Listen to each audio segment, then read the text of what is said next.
Continuamos con programa de prerequisitos y ahora hablaremos de medidas para la prevención de la contaminación cruzada y posteriormente hablaremos sobre requisitos de limpieza de las instalaciones y de los equipos.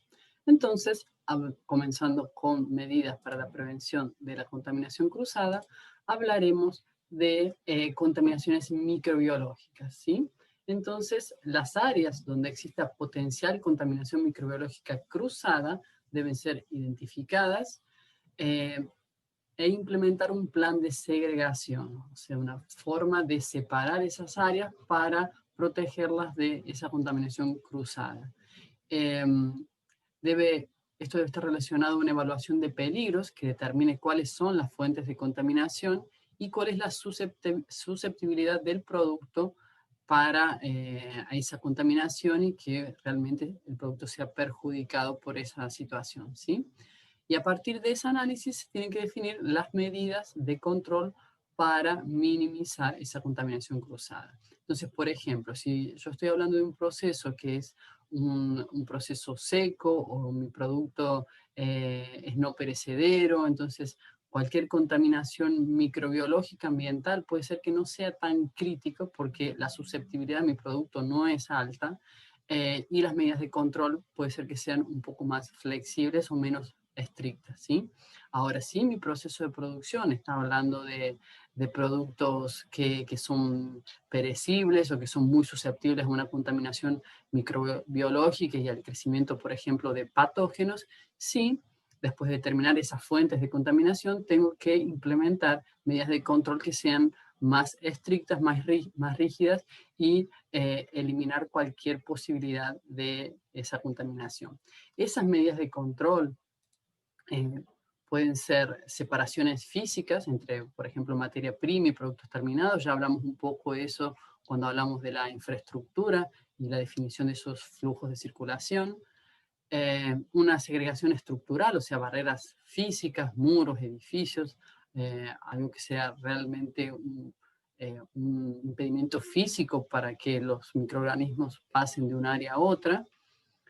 Control de acceso, o sea, requisitos, por ejemplo, con cambio de ropa, o lavaje de manos, o cambio de zapatos, o personas que tengan acceso controlado y permitido solamente a ciertas áreas de producción y no a otras. Eso es una forma de controlar posibles contaminaciones cruzadas por el personal. Y también patrones de tráfico, o sea, segregación de equipos, personas como ya comenté, materiales, equipos y herramientas. O sea, si existe la posibilidad de una herramienta, por ejemplo, una cuchara que se utiliza para pesar materiales o algún equipo que puede ser utilizado tanto para un material crudo como cocido, entonces esos materiales pueden ser definidos como de uso exclusivo para evitar esa contaminación cruzada interna por estos motivos, ¿sí? Eh, También otro tipo de medida de control que se puede aplicar dependiendo de este riesgo de contaminación cruzada son diferenciales de presión de aire. Entonces, áreas donde tengo productos más susceptibles, expuestos al aire y a contaminaciones microbiológicas, puedo crear un ambiente cerrado y con presión de aire positiva. ¿Qué significa? Que cada vez que ese ambiente cerrado por algún motivo sea abierta una puerta o sea, digamos, abierto a alguna de las aberturas de ese ambiente cerrado, la presión de aire interna, como es mayor que la externa, va a hacer que el aire interno más limpio salga al área externa y de esa forma impida cualquier entrada de contaminantes del área circundante, ¿sí?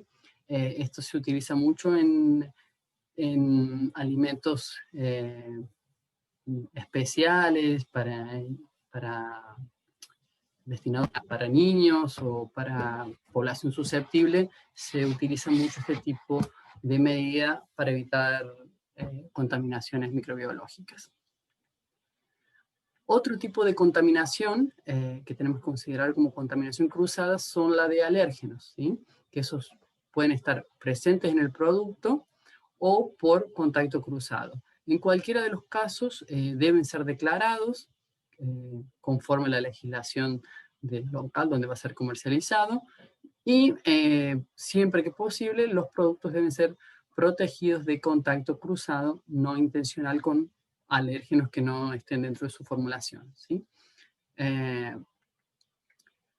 Importante para impedir esta contaminación cruzada con alérgenos es controlar los retrabajos, ¿sí? Entonces, si tengo varias líneas de producto y una línea tiene alérgenos y la otra no, es importante que los retrabajos de las líneas con alérgenos sea realizado solamente en productos que contienen el mismo alérgeno.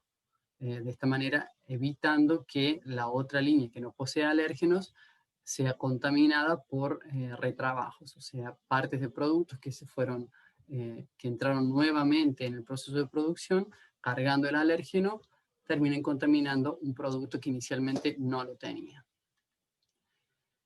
También los empleados, es importante que ellos estén capacitados sobre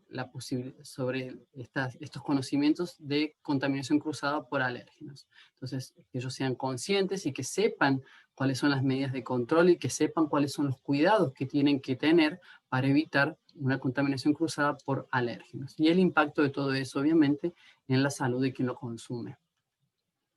Otro tipo de contaminantes que aborda este requisito son los contaminantes físicos. Entonces, cuando hablamos de materiales frágiles, es necesario que sea implementada una inspección periódica y procedimientos en caso de rotura, ¿okay? En caso de rotura accidental. Entonces, las inspecciones periódicas son una manera preventiva de controlar estas posibles contaminaciones físicas, pero asimismo, por más que tengo esta acción preventiva, necesito tener un procedimiento que me diga qué voy a hacer si accidentalmente se rompe algo. Entonces, normalmente se consideran aislar el local, hacer una limpieza, verificar que las partes del objeto quebrado estén todas y esté completo. Si se pierde alguna parte, significa que eso podría estar contaminando o el ambiente, o el producto, o los procesos, o los equipos. Importante también definir los objetos que se utilizan para limpiar estos materiales frágiles, porque si es utilizada la misma escoba que se utiliza para una limpieza normal, en el momento de hacer una limpieza de materiales frágiles, esa escoba va a quedar contaminada también y necesita de un tratamiento especial para no ser ahora ella la fuente de contaminación del ambiente, ¿sí? Entonces es importante definir esos procedimientos en caso de rotura. No solamente qué se va a hacer con el área, no solamente qué se va a hacer con el material quebrado, sino también con los elementos que se utilicen para la limpieza. En general, los materiales frágiles como vidrio, plásticos duros, deben evitarse en lo posible, pero sabemos que muchas veces tenemos un visor, tenemos alguna protección y son de plástico duro o de vidrio. Entonces, en esos casos hay que mantener todos estos procesos en funcionamiento. Debe mantenerse registro de las roturas de vidrio, una manera de tener una rastreabilidad, también una trazabilidad con el producto en caso también de algún posible reclamo. Y con base en la evaluación de peligros se deben establecer medidas para prevenir, controlar y detectar una potencial contaminación. Hablando de esto, de esa evaluación de peligros, ¿cuáles son esas medidas que pueden ser establecidas? Pueden ser filtros, pueden ser detectores de metal, pueden ser rayos X, o sea, todos equipos o etapas o actividades que de alguna forma eliminen o prevengan o controlen esos potenciales contaminantes físicos. ¿Okay? Bueno, siguiendo aquí, hablamos ahora de limpieza y sanitización. Un requisito también extenso y muy importante implementarlo porque tiene impacto directo en la inocuidad de los alimentos. Y la norma dice que todas las instalaciones y equipos deben mantenerse en estado que facilite la limpieza, ya sea en húmedo, en seco o la sanitización.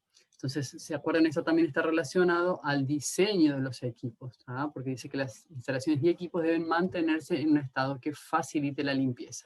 Y el diseño del equipo también tiene que estar adecuado para esas actividades de limpieza. Cuando hablamos de agentes de limpieza, tienen que estar claramente identificados, de grado alimenticio también, y almacenados por separado de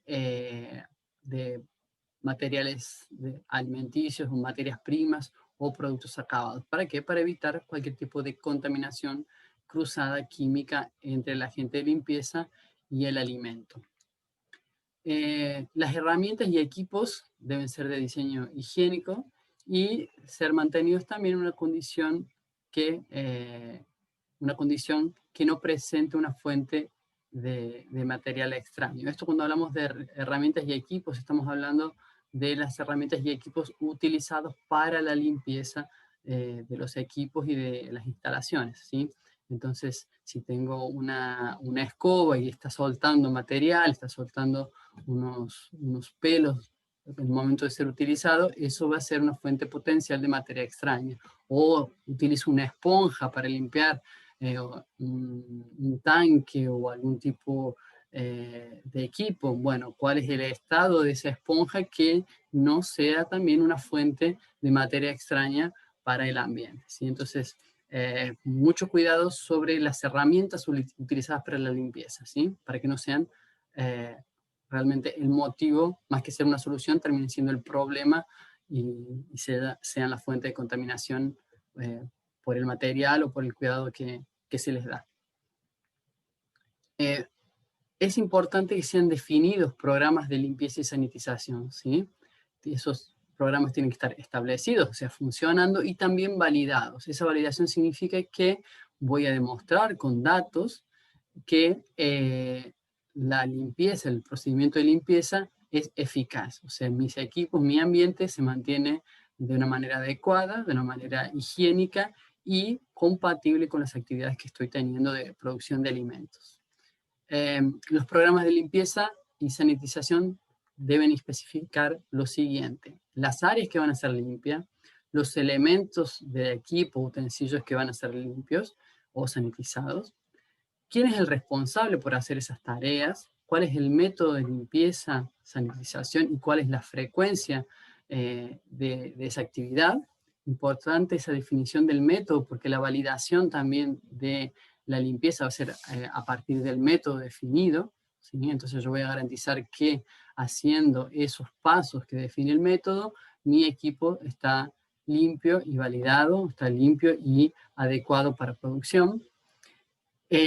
También el programa de limpieza tiene que incluir el monitoreo y arreglos de verificación, o sea, que va a ser controlado después de esas actividades de limpieza, inspecciones post-limpieza, que se va a evaluar, y inspecciones pre-arranque, ¿sí? Muchas veces el equipo queda limpio de un día para otro, de un turno para otro, de un periodo para otro de producción. Entonces, ¿cuáles van a ser esas inspecciones en el equipo limpio pre-arranque para garantizar que la higiene se mantiene? Si la producción o la planta tiene sistemas SIP, o sea, Clean in Place, significa limpieza en el lugar, son aquellos procesos que se limpian tanques y otros equipos sin desmontarlos, sin desarmarlos. Esos sistemas SIP, o sea, los tanques y las tuberías que llevan los productos químicos, deben estar separados de las líneas de productos activos. Una vez más, para evitar cualquier tipo de contaminación química de los productos. Es importante que los parámetros del sistema SIP estén definidos y sean monitorados, ¿sí? Entonces, los principales parámetros para un sistema SIP son la concentración de los productos químicos utilizados, el tiempo de contacto de ese producto utilizado, el tipo de producto también, y la temperatura a la cual esos productos son utilizados, ¿sí? Es importante que los programas de limpieza y saneamiento sean monitoreados, como yo ya dije, y a una frecuencia especificada para asegurarse que están continuamente, que son adecuados. Bueno, En este punto terminamos estos dos requisitos y nos vemos en el próximo video. ¿Sí? Hasta allá.